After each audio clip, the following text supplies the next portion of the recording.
In KTM news this week, firstly going international, Jeffrey Hurlings makes it 10 wins on the 2014 season so far. And Brian Baragwanath, keeping it a little bit more local, wins out the Desert 1000 race and gets his seat for Dakar. At the halfway point of the race, there were only seconds between the top three riders as they were in a class of their own out front. Who would hold the level head with 3 laps remaining?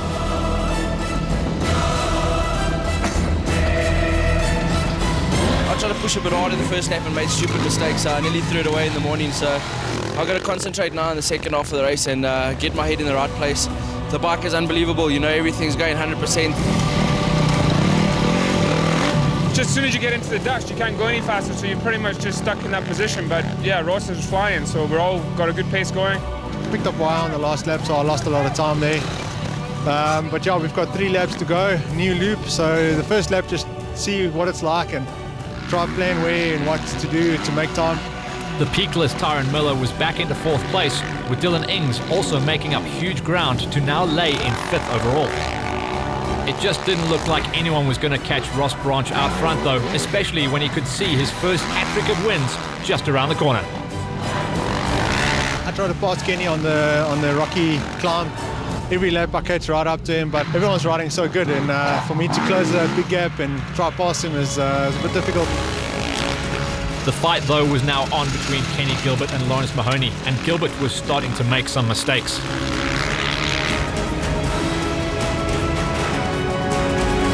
Heartbreak once again for Nicolas Pinar as he had to retire with just a few kilometers to go. Once again, fueling problems. The pace was unbelievable, you know, the last 3 laps was like a motocross race. There was no slowing down, there was no resting. Lawrence and Kenny were unbelievable. It's great to race against them and be up there with them. It was tough from the beginning. We Oaks are riding so well, and a lot of dust this morning, so it's difficult to catch the guys. Yeah, I just tried to push really hard to catch Ross, and I ended up crashing, and then I knew Lawrence was coming, so I kind of just started overriding after my crash, and then Lawrence caught me and got really tight, and then he could see my lines, and I was just all over the place, but it was my own fault. The results showing once again Ross Branch goes 3 for 3 with another victory, this time extremely close, only 0.6 of a second. Lawrence Mahoney gets his second, ahead of Gilbert and Miller.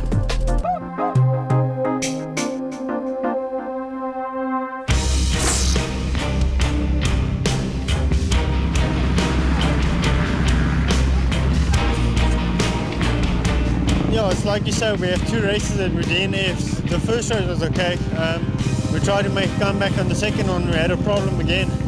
But all we can do is just give our best to the end of the season. And I mean, the season's never over until the last race is done. Well, confidence and a bit of nerves as well. That's something I'm not used to, being up at the front. I was hoping just to break the top 10, but 3rd overall is pretty good so far. Might drop down a little bit, but you know, I'm happy where I am as long as I can just bring it home and have a nice finish.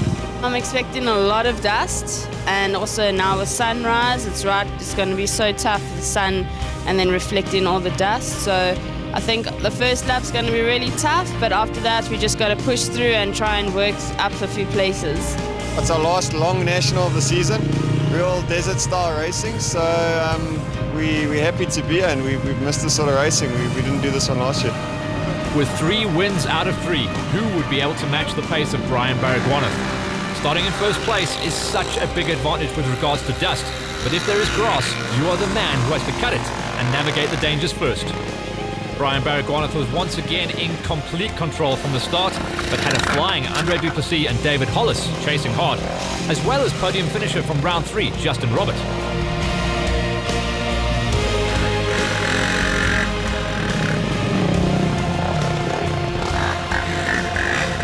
With a lot of racers, that's a different story. But without the farmers, we can't do the race. We needed the rain, we need them to understand why we do it. They have to shift their cattle, they have to move things out of the way for us, and they need to have the time for us. We thank them all for their support, for the time they give us, allow us to ride on their farms.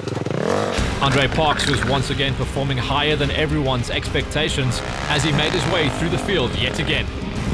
Berne Bester started well but would unfortunately not finish the first lap. Retirement for Bester.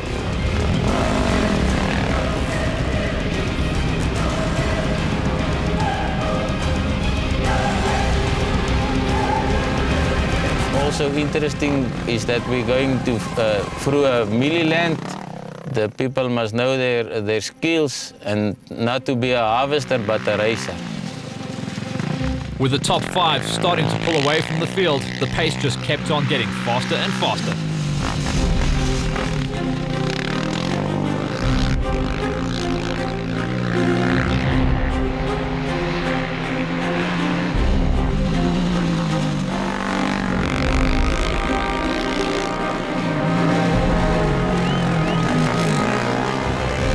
All I can do is just give my best and see if I can win all the last races, and yeah, that's all we can do. Yuri Meyer had suffered 2 DNFs in a row and needed a good result here. After the first lap, he had already made up 6 places. Hannah Simon was pushing hard to catch Justin Robert to take victory in the Q2 class, and after a DNF, he too was looking for maximum points, but he had a hard task in keeping Jaco Moller behind him for much longer. In the Masters class, George Michaelides would round off the top 5 in what seemed a tough race for the quads. In 4th place, aboard the Honda, was Peter Schenk, not having one of his best days. Rounding off the podium was Factory Racing's Tony DeSantos, yet another solid performance. With one of the biggest shocks of the season, Yuri Meyer Sr. was beaten to the line for the first time in many years, with George Twicher taking victory in an exciting round 4. Another solid performance saw Team Ride SA Ted Barbier take 5th place in the senior category, 25 minutes behind Peter Walter on the Yamaha. Another of the DeSantos family put in a solid performance. This time, it was Paul DeSantos who took 3rd in the seniors. With less than 10 minutes between teammates for victory, saw Stuart Freeman take the honours over Russell Ferreira on the day. A tight championship between the two after Ferreira's victory last time out.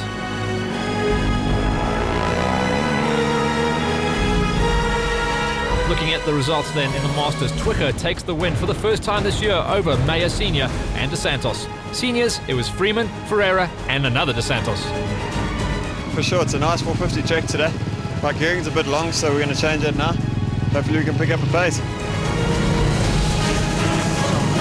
We're just going to keep on pushing and see where we can get it. It was down to the final laps as Brian Baragwanath still held the outright lead, but Yuri Meyer put in some blistering laps to find himself in 2nd place and not too far behind the leader. Jaco Moller was back to 3rd place and also held a great pace going into the final stages. Yuri got in front of me and Andre is like right with me, so I'm just going to try and run with them for as long as I can and hopefully I'll get a good result at the end of the day.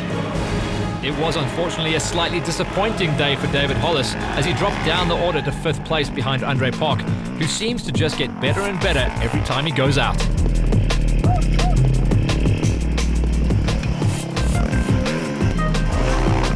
I'm happy to be home for a change, but yeah, no, I rode hard as I can. It was another smooth day, thankfully. This morning took a while to get into it, but otherwise not too bad. Thanks to my man Jack here, my number 1 mechanic who's keeping my bike going this year. And yeah, without him I don't think we'd be here. So it's 4 for 4 in the championship so far in 2014 for Brian Baragwanath, taking another win ahead of Meyer, Moller, Park and Hollis, a strong top 5. Kings of Dirt is presented to you by Broadlink. Serious bandwidth for serious business.